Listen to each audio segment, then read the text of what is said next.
உன் பேரை நீ குடுக்கலையா? உன் பேரை நான் கொடுத்துட்டா மச்சி. ஜெயிச்சா 3000 ரூபாய் சில்வர் கப்பு. மச்சி நம்ம பாஸ்கரட் சொல்லணும். நான் வர்றேன்.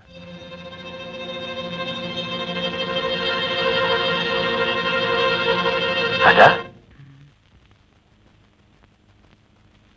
என்னடா பண்ணிட்டு இருக்க? ஒண்ணு இல்லைண்ணே, சும்மா. ஒரே பனியா இருக்கு, வீட்டுக்குள்ள வா.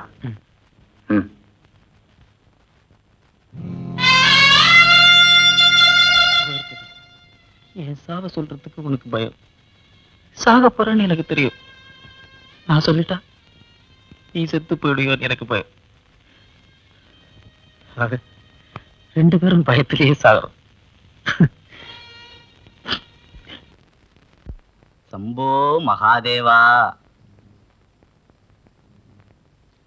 சாமிக்கு எந்த ஊரு? சாமிக்கு இடம் ஏது மடம் ஏது? தெருவெல்லாம் அலைவீங்களா? அலைவோம். கோடம்பாக்கம் சந்துக்கு எங்கும் செல்வோம். நிற்போம். நின்னு கேட்போம். என்ன கேட்போம்?